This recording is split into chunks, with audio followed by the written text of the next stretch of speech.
Terima kasih Anda masih bersama kami. Bagi Anda yang baru saja bergabung, kami hadirkan kembali 3 berita utama hari ini. Sebuah ambulans berisi pasien menabrak sepeda motor di Jalan Raya Batu Jajar, Bandung Barat. Diduga depresi, seorang pemuda nekat terjun ke dalam sumur di Kabupaten Cirebon.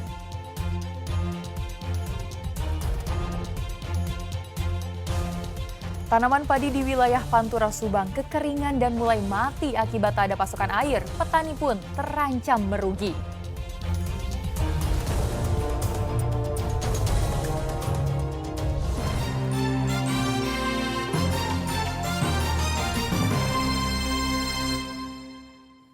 Tanaman padi di wilayah Pantura Subang kekeringan dan mulai mati akibat tak ada pasokan air. Petani pun terancam merugi. Sementara dampak kemarau juga membuat harga sayuran di pasar mengalami kenaikan di Kabupaten Bogor.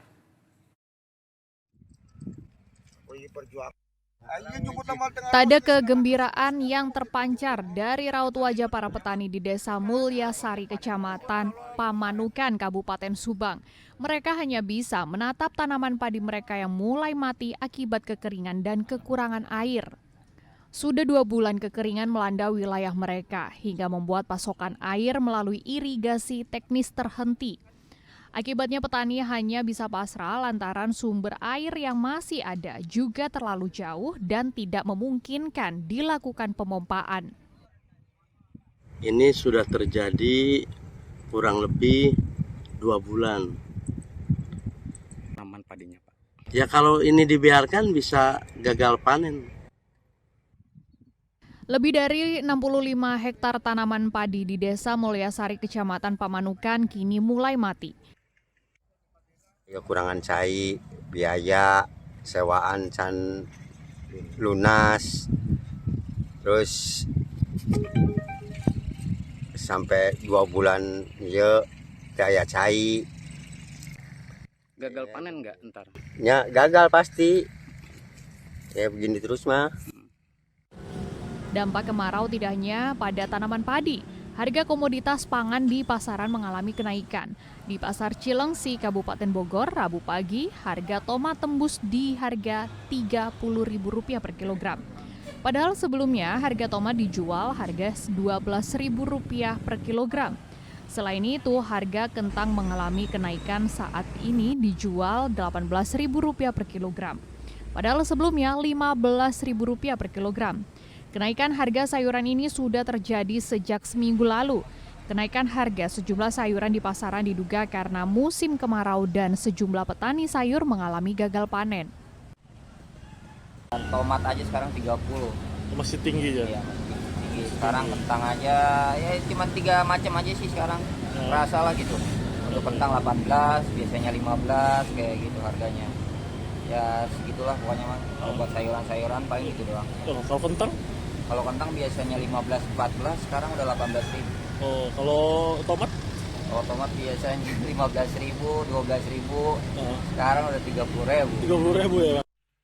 Kekeringan juga membuat warga di Kecamatan Ciawi, Kabupaten Tasikmalaya harus berjalan kaki menyusuri perkebunan untuk ke mata air yang ada di tengah sawah.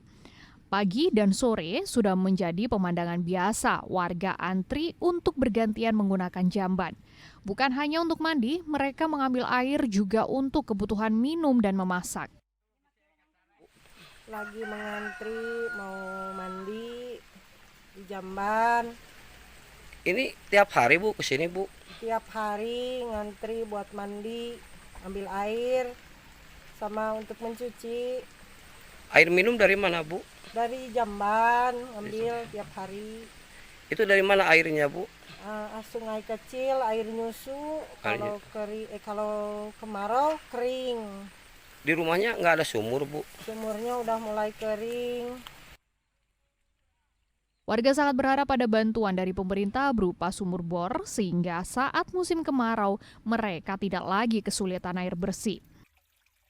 Walaupun mempunyai sumur, sebagian warga mempunyai sumur, cuma di musim kemarau ini kan pada kekeringan. Ini tiap hari Pak warga kesini Pak? Selama musim kemarau tiap tahun begini. begini tiap tahunnya selalu ada cadangan jamban lah dibilang teh. Jamban warga lah di tanah warga mendapatkan air dari mata air gitu. Yang mana ada punya sumur tapi ya kekeringan juga ya. Pingin tuh mendirikan itulah sumur bor. Sarang toren, buat torennya di mana warga yang sebagian tidak memiliki jamban ataupun sumur bisa secara umum lah. Sedikitnya ada 50 keluarga yang memanfaatkan mata air tersebut. Tapi jika tidak kunjung ada hujan, maka akan semakin banyak yang datang. Tim Liputan melaporkan. Indonesia tergolong negara rentan pemanasan global yang dipicu emisi gas karbon. Salah satu cara mudah mengurangi dampak pemanasan global adalah menghemat energi listrik.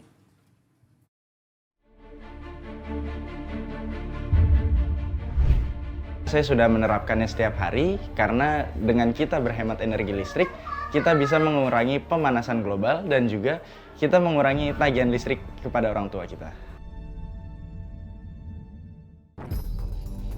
Pemanasan global menjadi masalah lingkungan hampir semua negara. Dampak pemanasan global yang sering dirasakan adalah perubahan iklim, meningkatnya suhu bumi dengan gejala kemarau panjang hingga kekeringan. Indonesia termasuk 15 negara rentan pemanasan global yang dipicu peningkatan emisi gas rumah kaca seperti karbon dioksida ataupun metana. Disebut rumah kaca karena gas ini seolah berfungsi layaknya kaca yang menyerap dan memantulkan radiasi matahari sehingga panasnya tersimpan di permukaan bumi. Upaya mengurangi pemanasan global bisa mulai dari diri sendiri. Salah satunya menghemat penggunaan energi listrik yang dilakukan Habib Agung, generasi muda asal Kota Depok. Siswa sekolah menengah kejuruan ini sejak lama diajarkan penghematan energi listrik. Habib Agung berupaya menerapkan hidup hemat listrik setiap pagi hingga malam hari. Cara paling mudah, matikan atau cabut peralatan listrik jika tidak dipakai. Selain mengurangi emisi karbon dioksida pemicu pemanasan global dengan hemat penggunaan listrik, Habib Agung juga membantu menghemat biaya tagihan listrik orang tuanya.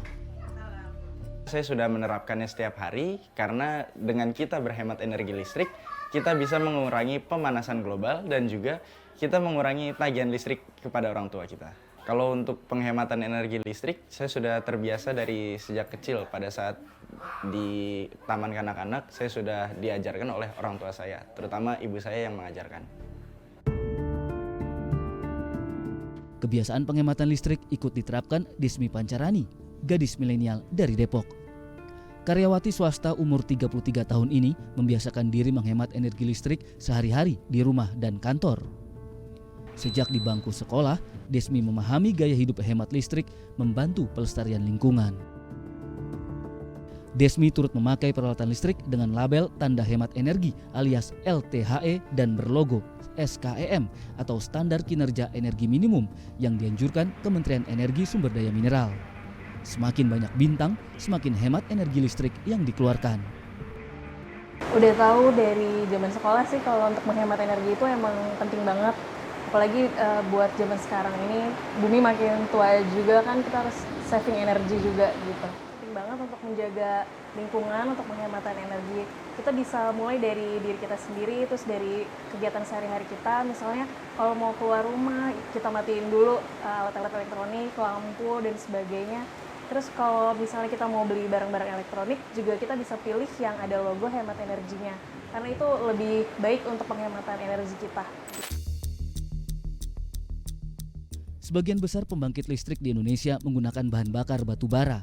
Semakin banyak energi listrik dikeluarkan, maka semakin besar pembakaran batu bara sehingga membahayakan lingkungan karena emisi karbon dioksida meningkat.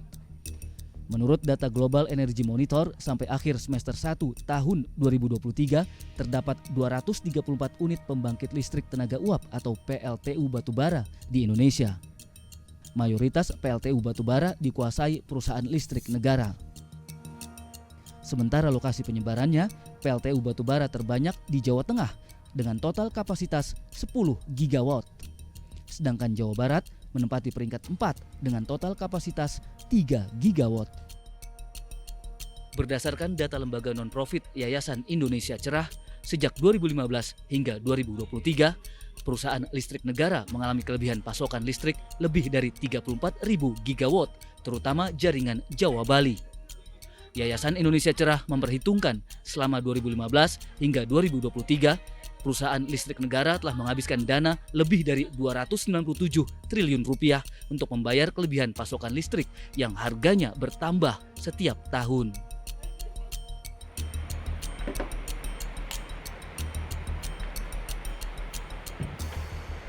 Dengan menghemat energi listrik, generasi milenial tidak hanya menghemat biaya, tapi juga bisa mengurangi emisi gas karbon yang menimbulkan pemanasan global. Marilah kita menjaga lingkungan dengan menggunakan peralatan elektronik berbahan dasar listrik secara hemat. Dan jangan lupa, matikan atau cabut peralatan elektronik Anda jika sudah tidak dipakai. Berdasarkan data lembaga non-profit internasional CLESP dalam publikasi Net Zero Hero tahun 2023, perlengkapan listrik rumah tangga sebagai penyumbang tertinggi emisi karbon dioksida mencapai 39%. Guna meningkatkan kualitas peralatan elektronik hemat energi sekaligus mengurangi emisi gas karbon, pemerintah menerapkan standar kinerja energi minimum atau SKEM dan label tanda hemat energi atau LTHE. Sejak tahun 2021, pemerintah mewajibkan 7 peralatan elektronik dicantumkan SKEM dan LTHE melalui keputusan Menteri Energi Sumber Daya Mineral. Ketujuh peralatan elektronik itu adalah pendingin ruangan atau air conditioner, penanak nasi, kipas angin, kulkas, lampu LED, televisi, serta showcase atau lemari pendingin minuman. Hingga tahun 2030, pemerintah menargetkan penerapan SKEM dan LTHE pada 11 peralatan elektronik. Sepanjang tahun 2023, penerapan SKEM dan LTHE pada 3 peralatan elektronik meliputi pendingin ruangan, penanak nasi, dan kulkas menghemat energi listrik lebih dari 2 terawatt hours atau setara 2000 gigawatt hours dengan pengurangan biaya hampir 3 triliun rupiah serta penurunan emisi karbon dioksida 2,18 juta ton. Namun, jika belum diterapkan SKEM dan LTHE pada ketiga peralatan serupa, justru memboroskan energi listrik lebih dari 600.000 gigawatt hours. Selain hemat energi dan mengurangi emisi gas karbon, penerapan SKEM dan LTHE berperan pula melindungi konsumen dari produk tidak bermutu. Barang elektronik tercantum SKEM dan LTHE dipastikan lolos uji laboratorium. Tingkatan hemat energi sesuai bintang 1 hingga 5. Semakin banyak bintang, semakin hemat energi. Jadi kalau dia tidak mempunyai label ataupun SKEM tadi, dia tidak boleh beredar di wilayah Indonesia. Ini hal yang paling efektif ya, yang diterapkan untuk mengurangi gas emisi rumah kaca. Karena kalau kita lihat di kegiatan efisiensi sendiri, SKEM dan label ini menempati posisi pertama. Manfaatnya bagi konsumen itu supaya konsumsinya energinya sedikit, biaya listriknya kecil. Tidak hanya bermanfaat melestarikan lingkungan, penerapan SKEM dan LTHE pada barang elektronik berpotensi mengurangi beban pengeluaran rumah tangga karena tagihan listrik jadi lebih murah. Kalau misalkan mereka mau beli peralatan ke pasar, ke toko atau kemanapun, lihat bintangnya aja. Semakin banyak bintangnya, semakin hemat begitu. Dan persepsi yang ingin kita tunjukkan lagi adalah efisiensi energi ini atau penghematan ini itu tuh berdampak langsung ke tagihan listrik mereka. Dan tagihan listrik itu hal yang sangat dekat dan sangat penting bagi orang-orang kan. Berarti kalau kita pakai AC atau kulkas atau kipas angin yang lebih hemat, berarti tagihan listrik di bulan itu juga akan menjadi lebih sedikit. Begitu, Mas. Diperlukan peran aktif semua pihak maupun kesadaran diri sendiri membiasakan gaya hidup hemat energi.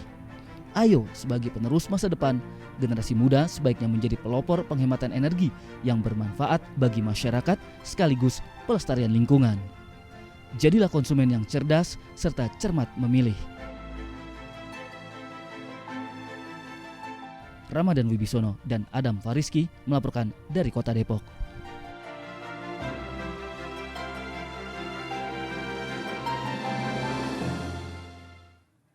Dan informasi tadi mengakhiri jumpa kita hari ini. Atas nama rekan yang bertugas, saya Tia Anissa mengucapkan terima kasih atas kebersamaan Anda. Selamat beraktivitas dan sampai jumpa.